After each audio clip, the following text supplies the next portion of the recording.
Guys நம்மள்ட்ட பைசா வந்து கிடைச்சிட்டு பாத்தீங்கன்னா எவ்வளவு கிடைச்சிட்டு தேங்காயை வெட்டி அதை செயல் நாங்க அடிக்க போறோம். இப்போ வந்து முதலாவது பாத்தீங்கன்னா ஒரு பெரிய ஓடுற நதியை நம்ம கடக்க போறோம். இதுல பாத்தீங்கன்னா செருப்பெல்லாம் நம்ம உள்ள முங்க வாய்ப்பு இருக்கு. எப்படி கடக்க போறேன்னு பாருங்க. எஸ்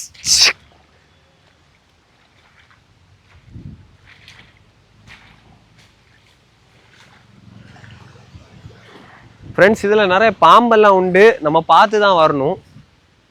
பார்த்தீங்கன்னா தென்னெல்லாம் ரொம்ப பழைய தென்னுங்க.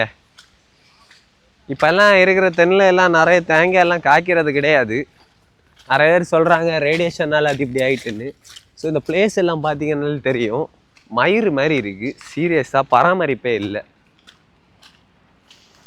பார்த்தீங்கன்னா இந்த குளம் எல்லாம் முன்னாடி காலத்தில் எல்லாருமே குளிச்சுட்டு இருந்தாங்க. ஆனால் இப்போ எல்லாம் பார்த்தீங்கன்னா நிறைய கம்பெனியில் உள்ள வேஸ்ட், அப்புறம் நிறைய தேவையில்லாத வேஸ்ட் எல்லாம் இங்கே வந்து, ஸோ இது ஒரு மாதிரி ஸ்மெல்லு. ஸோ ரொம்ப வேஸ்ட் ஆகிட்டுங்க, போர் ஆகிட்டு. What the fuck? பார்த்தீங்கன்னா இங்கே ஒரு தென்னை இருக்குது. அப்புறம் பார்த்தீங்கன்னா அதோ அங்கே ஒரு வரிசையில் ஒரு 3 தென்னை நிற்குது. நம்ம இதில் கிடக்கிற தேங்காயெல்லாம் பறிச்சிட்டோன்னா நமக்கு கிட்டத்தட்ட ஒரு 300 rupees அது கிடச்சிரும் தோணுதுங்க.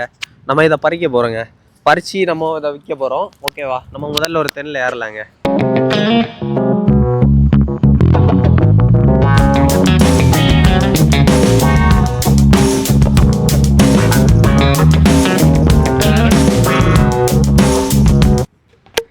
ஃப்ரெண்ட்ஸ், நம்ம காலில் பார்த்தீங்கன்னா ஒரு முள் குத்திட்டுங்க பாருங்க. பாருங்க, நம்ம விரலில் வந்து பார்த்தீங்கன்னா டேமேஜ் ஆகிட்டு. அப்புறம் பார்த்தீங்கன்னா ஃப்ரெண்ட்ஸ் 1 2 3 4 5 6 ஒரு 6 7 தேங்காய் கிட்ட கிடச்சிருக்கு நமக்கு. இன்னும் அந்தந்த தென்னிலேருந்து வெட்டிட்டோன்னா நிறைய கிடச்சிரும்.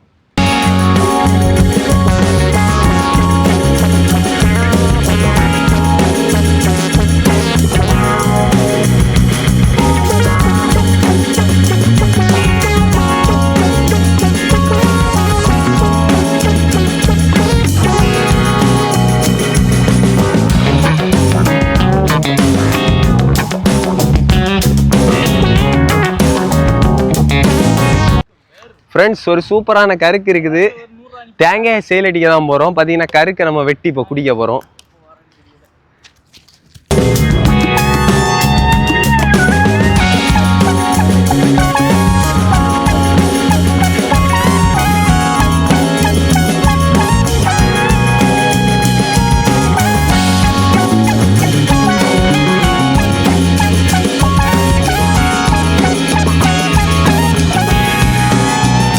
ஃப்ரெண்ட்ஸ், இதை நம்ம குடிக்க போகிறோம். குடிச்சிட்டு டேஸ்ட் எப்படி இருக்குன்னு சொல்கிறோங்க.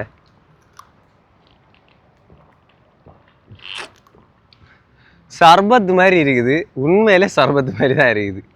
வேற லெவலுங்க. ஃப்ரெண்ட்ஸ், கடைசியாக நம்ம தேங்காய் எல்லாம் பறித்து முடிஞ்சுங்க. இங்கே பார்த்தீங்கன்னா உங்களுக்கே தெரியும், இவ்வளோ தேங்காய் நமக்கு கிடச்சிருக்குங்க. அப்புறம் பார்த்தீங்கன்னா நம்ம நிறைய இளநியும் சாப்பிட்டுட்டோம். இங்கே பார்த்தீங்கன்னா தெரியும், இளநியை மொத்தம் நம்ம குடிச்சு போட்டிருக்கோம். பாருங்க எவ்வளோ அழகாக தேங்காய் தொளிக்கிறாருன்னு. இப்படியெல்லாம் தொளிக்கிறது லேஸில் முடியாது. அவர் பல வருஷம் ட்ரைனிங் எக்ஸ்பீரியன்ஸ் எல்லாம் இருக்குது அவர்கிட்ட. சூப்பராக தொளிச்சிருவார்.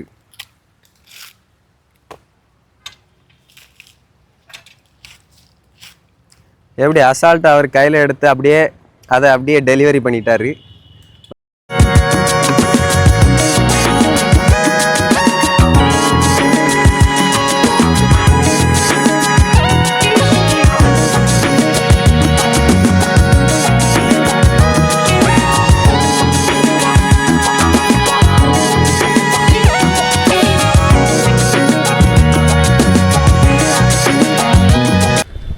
ஃப்ரெண்ட்ஸ், நாங்கள் வந்து லோடை ஏற்ற போகிறோம். ஏற்றி வண்டியில் செட் பண்ண போகிறோங்க. ஃப்ரெண்ட்ஸ், இது மொத்தமே தேங்காய் தான். இது எவ்வளோ கிடைக்க போகுதுன்னு நம்ம பார்க்கலாங்க. தேங்காய் தொளிச்ச கம்பி, அப்புறம் பார்த்தீங்கன்னா கருக்கு எல்லாம் இருக்குது. நாங்கள் 3 பேர் தான். இன்னைக்கு ஜாலியாக இருக்க போகுது. ஃப்ரெண்ட்ஸ், அனல் பாருங்க போயிட்டு வாங்க. தேங்காய் செயல் அடிக்கிறதுக்கு. ஃப்ரெண்ட்ஸ், நம்ம ரைட் சைடு பார்த்தீங்கன்னா அழகான வயல் எல்லாம் இருக்குது. இப்போ உள்ள குழந்தைங்களுக்கெல்லாம் விவசாயம்னா என்னன்னே தெரிய மாட்டேங்குது. இங்கே பாருங்கள் எவ்வளோ அழகாக இருக்குன்னு. நம்ம கன்னியாகுமரியே ஒரு அழகானது தாங்க. இப்போ நாங்கள் இப்படி பைக்கில் ஜாலியாக இப்படி இந்த இயற்கையோட ட்ராவல் பண்ணிட்டு இருக்கோம்னா அதுக்கு காரணமே இந்த கன்னியாகுமரி தான். ரொம்ப அழகான ஒரு டிஸ்ட்ரிக்ட்டுங்க, வேற லெவல் உண்மையிலே. இன்னும் கடை வர்றதுக்கு ரொம்ப தூரம் இருக்குதுன்னு தோணுது. இந்த ஏரியா கொஞ்சம் புதுசு, நம்ம ஏரியா நம்ம ஊர்லேருந்து கொஞ்சம் தள்ளி தாங்க இருக்குது. ஆனால் நம்ம போயிடுவோம், நம்ம டெஸ்டினேஷனை போய் சேர்ந்துருவோம், அது வேற விஷயம். பின்னாடி ஒருத்தர் இருக்காங்க, இங்கே பாருங்க, மறைஞ்சிருக்காங்க, வீடியோ வராம மறைஞ்சிருக்கான். இந்த வண்டி பார்த்தீங்கன்னா பிரேக் ஒன்றும் பிடிக்க மாட்டேங்குது. பிரதாப் கட் இதை எப்படி ஓட்டு போறாருன்னே தெரில. ஃப்ரெண்ட்ஸ், நம்ம மெயினுக்கு வந்துட்டோங்க. தேங்காய் விற்கிற கடையை வந்து நாங்கள் தேடிட்டு இருக்கோம், அது எங்களுக்கு கிடைக்கவே இல்லை. ஃப்ரெண்ட்ஸ், நம்ம வந்து சேர்ந்துட்டோம். நம்ம பறிச்சு நம்ம தொளிச்ச தேங்காய் இங்கே இருக்குது, கடை வேற இங்கே இருக்குது. இப்போ நம்ம இதை விற்று இதில் எவ்வளோ ரூபா கிடைக்குதுன்னு பார்க்க போகிறோம். ஸோ ப்ரோ வா ப்ரோ, வந்து பிடி ப்ரோ, ஒரு சைடு பிடி ப்ரோ, வா போமா டக்குன்னு. எஸ், பறிச்ச தேங்காய் வெயிட் பார்த்துட்டு இருக்காங்க, எத்தனை கிலோ இருக்குன்னு பார்க்கலாம். 29,500 கிலோ இருக்குங்க. எஸ், எவ்வளோ ரூபா கிடைக்கும்?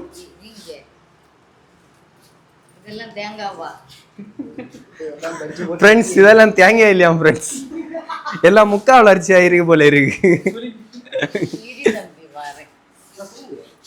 ஃப்ரெண்ட்ஸ், பாதி வந்து குலுங்குது, பாதி வந்து குலுங்கல. நம்ம தேங்காய் பறிக்க தெரியாம பறிச்சிருக்கோம், அது பிரச்சனை தான். ஃப்ரெண்ட்ஸ், நம்ம வந்து அளந்து இப்போ வெயிட் நல்லா கம்மியாயிரும் போல இருக்கு. தட்டுங்க ப்ரோ, தட்டுங்க.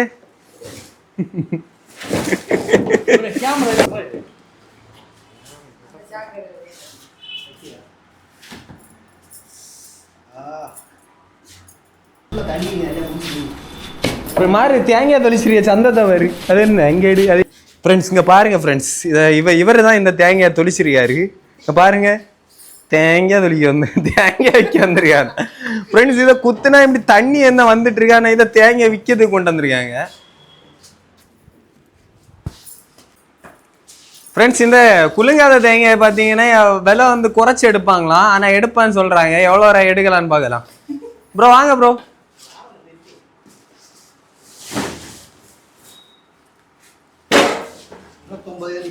பார்ப்போம்.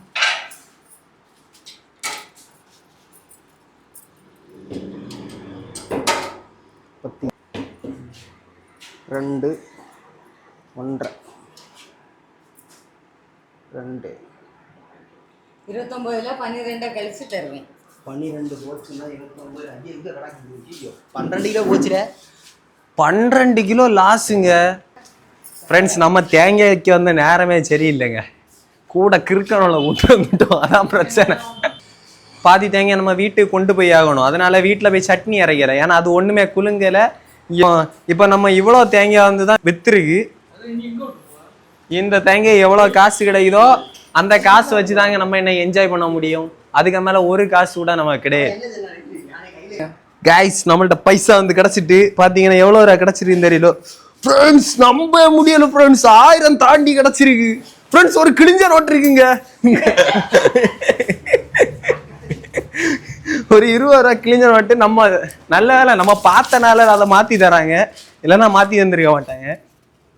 கிளம்புவோம் இனி. சரி, தேங்க்ஸ், போயிட்டு வரேண்ணா.